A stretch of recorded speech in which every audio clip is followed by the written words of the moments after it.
Okay. I'm coming from Alaska, and I'm involved with uh, a, a number of organizations, primarily with GALDEF, the Genital Autonomy Legal Defense and Education Fund, but also with Doctors Opposing Circumcision, with 15 Square in the UK, and also with the Darbon Institute in Australia, and with Bruchim, which is a Jewish organization that's working on building acceptance of Jewish families that are choosing not to circumcise their sons. But I'm coming here today from Alaska, all the way from Alaska, to represent myself. I'm not speaking on behalf of any organization, but I just would like to share some things that I'd like to say here. I'm a retired family medicine doctor, and I come all the way from Alaska to speak, and I'm motivated to speak about my experience of violence done to my body 62 years ago. This violation is so deep that I've lived with it every day since.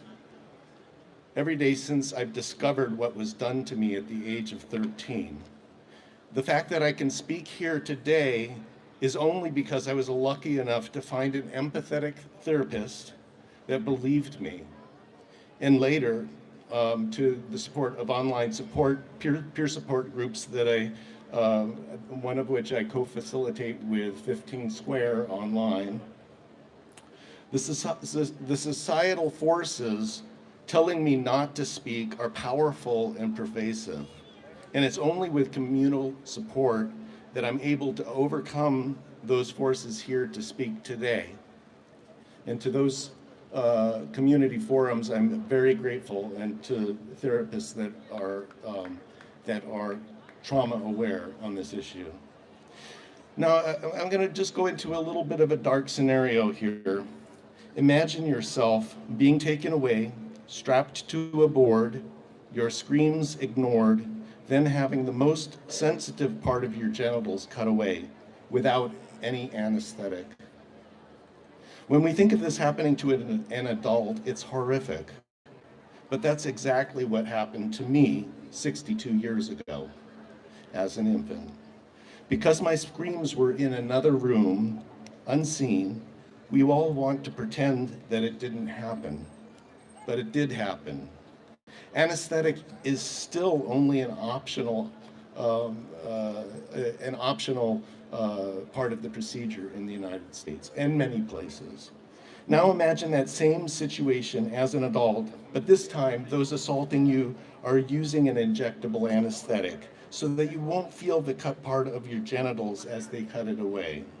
Does that change how you feel about what is being done to you? Is it that much better that the amputation that you didn't want was not as painful as it could have been otherwise? In the rare country that requires anesthetic to be used for boys, like Norway and Sweden, the people comfort themselves that at least he didn't feel the pain.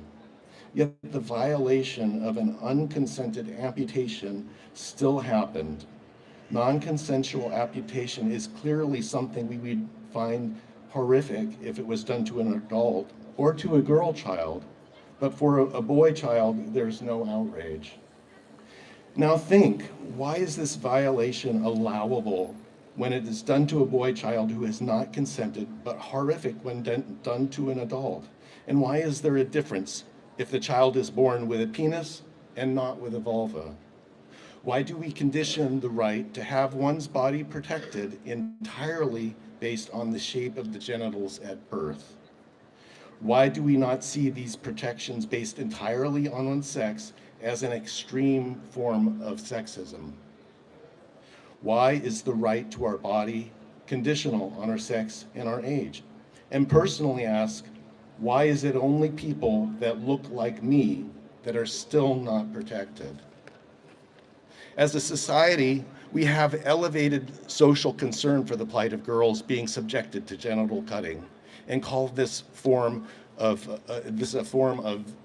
gender-based violence.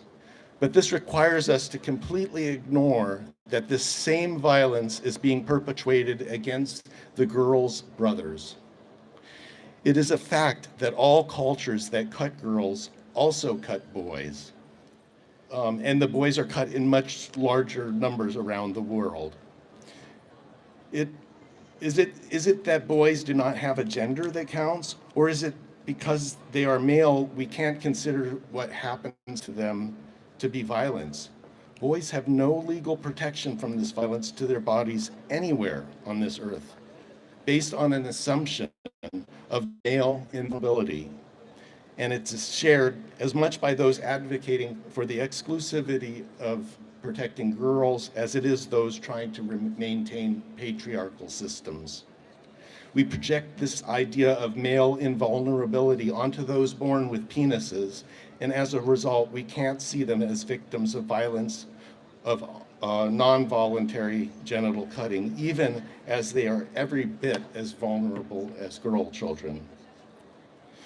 I know that as a white, cisgendered, heterosexual man, I am understood to be privileged. But this assumption in some ways makes me invisible as a victim. And by proxy, those born looking like me, having a penis, are also invisible to our empathy. I am deeply aware that I am viewed with suspicion when asking those born with penises should also be treated equally. Yet here I am, unapologetically asking those working exclusively for the end to the cutting of female children in foreign cultures to take a look at your motivations. Who do you consider worthy of your empathy and why? I also ask you to question the exclusionary rhetoric such as gender-based violence. Language explicitly intended to exclude boys from the discussion of childhood genital cutting. We must come to see that the power dynamic that allows the cutting of any child is a dynamic of adult over child, not male over female. This distortion continues to impede our progress. I want to say this as a respectful challenge. We all work in our area of passion, I recognize this, but creating a system of advocacy around the exclusion of boys makes it impossible for us to see the larger picture. We all need to come together if we're to stop any of this. Equality is a challenging concept, and I'm challenging everyone here to think beyond your conditioning. Personally, I identify as a man. I did not consent. Before I had any voice to say no, before I had any knowledge of my identities, I had a body and I did not consent. Yet I was violated in my own culture specifically because I was born with a penis. Now I'm forced to live with the damages of social control over my body.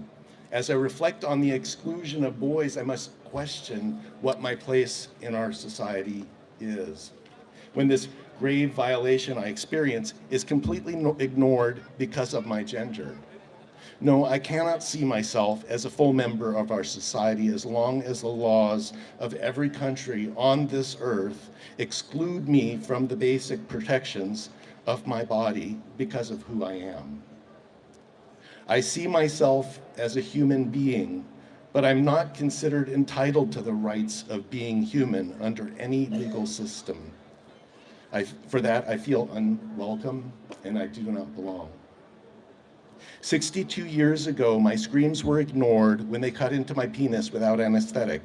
62 years ago, I was overpowered when they said, "Your body, my rights."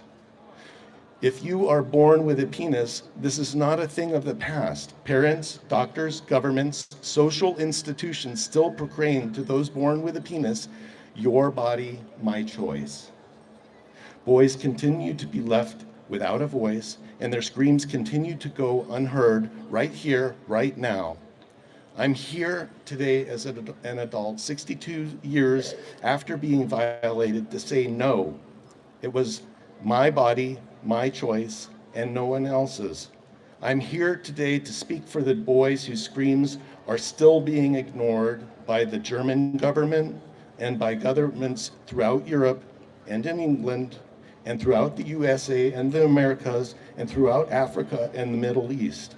I am here as a man who believes that I have a right to my own body, not as a special case because of my maleness, but simply because I am no less human than anyone else. I am here for the boys who are being ignored to say, no, we do not consent. Today, I'm not just asking to belong as a human, I'm demanding it. We will not be made invisible any longer. But I don't want to exclusively have the attention to boys, even though by numbers, that's what's happening here in our culture. Instead, my vision is that there should be really one movement, a movement to protect all children from any form of non-voluntary excisions or alterations to their genitals, regardless of their gender. A movement where all children are protected equally simply because they are born as human beings and because their right to their own body is not a gender-based right. I'd like to leave you with this image of a sacred flower.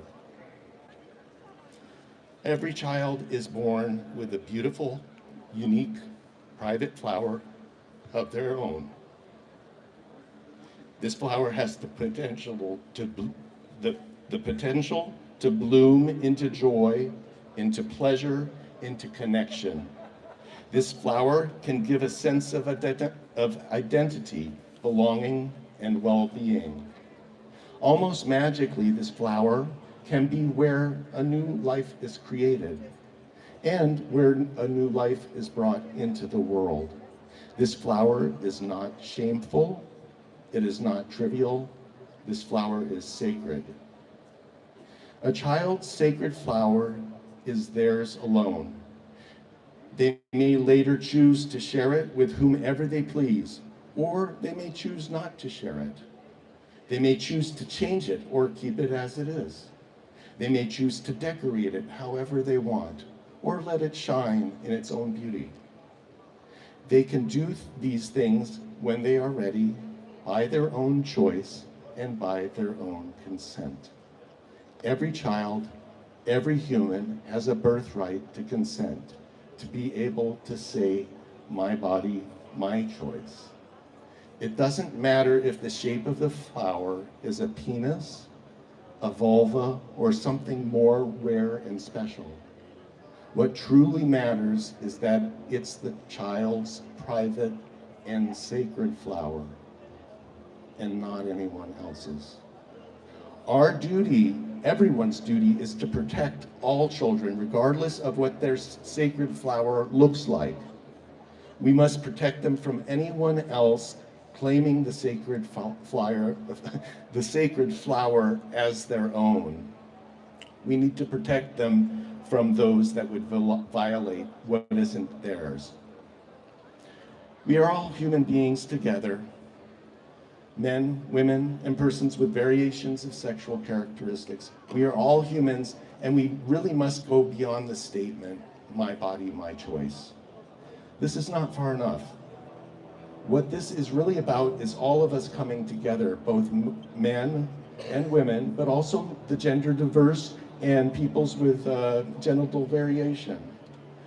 We need to all come together to say, our bodies, our choice. We, the people that have bodies, we, the people that live in bodies of many shapes, will not tolerate leaving anyone out. We will see to it that no child of any shape will ever be considered less of a full human being. We are all in this together.